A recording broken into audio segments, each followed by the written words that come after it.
Hello everyone, today we will discuss registration of design procedure and its cancellation. तो पहले definition of design की बात करते हैं। Definition means any shape, configuration, pattern, ornament या तो वो टू डायमेंशनल है या थ्री डायमेंशनल है, मैकेनिकली केमिकली यूज़ किया गया और उससे तुम डिस्टिंग्विश कर सकते हो। एग्जांपल एक बॉटल का स्ट्रक्चर या फिर एक बिल्डिंग का स्ट्रक्चर। तो कार्नो क्लासिफिकेशन का सिंपली मीनिंग है कोई भी ऐसी अग्रीमेंट जिसमें डिज़ाइंस आर रजिस्टर्ड होते हैं अंडर द डिज़ाइन एक्ट 2000। तो बात करते हैं एसेंशियल रिक्वायरमेंट्स बिफोर रजिस्ट्रेशन। पहला है नोवेल्टी और ओरिजिनलिटी। जो भी डिज़ाइन है वो यूनिक होना चाहिए, कोई पुराना नहीं होना चाहिए। सेकेंड है डिज़ाइन मस्ट बी यूनिक, मतलब कि प्रायर पब्लिकेशन अगर हो रखी है तो वो डिज़ाइन रजिस्टर नहीं हो सकता। तीसरा है making application of design to an article, वो टू डायमेंशनल या थ्री डायमेंशनल में होना चाहिए। चौथा है the design must not be contrary to the order and morality. इसका मतलब है कोई government of India, institution, citizen, मतलब इनको इनके सेंटिमेंट्स हर्ट ना हो, ऐसा कोई डिज़ाइन नहीं होना चाहिए।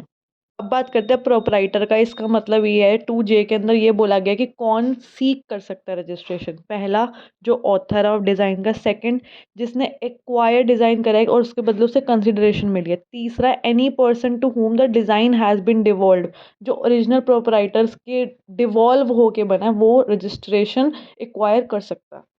प्रोसीजर की बात करते हैं। सेक्शन 3 to 9 में है प्रोसीजर ऑफ रजिस्ट्रेशन और द डिज़ाइन। पहला है फाइलिंग होगी एप्लीकेशन, फिर नंबरिंग होगी, एग्जामिनेशन होगी। दो चीज़ें होंगी, या तो आपकी ऑब्जेक्शन आ जाएगी या फिर नहीं ऑब्जेक्शन आएगी।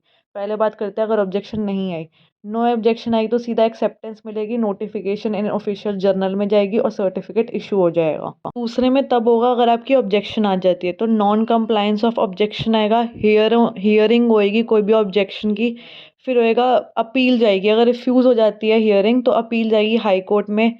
In case of allowance of appeal अगर एक्सेप्टेंस मिल जाते हैं तो वही प्रोसेस, नोटिफिकेशन ऑफिशियल जर्नल में जाएगा और इशू मिल जाएगा तुम्हें सर्टिफिकेट का। कैंसिलेशन सेक्शन 19 के अंदर दे रखा है, अगर तुम्हारा डिज़ाइन पहले से ही रजिस्टर्ड है इन इंडिया में तब कैंसिल हो जाएगा। अगर डिज़ाइन ना तो न्यू है ना ही ओरिजिनल है, अगर डिज़ाइन एलिजिबल ही नहीं है अंडर द डिज़ाइन एक्ट 2000, जो पब्लिकेशन ऑफ डिज़ाइन है वो already in any other country कर चुके हैं, अगर design is not a design defined under section 2D of the design act है, तब तुम्हारे कैंसिल हो जाएगी रजिस्ट्रेशन ऑफ द डिज़ाइंस।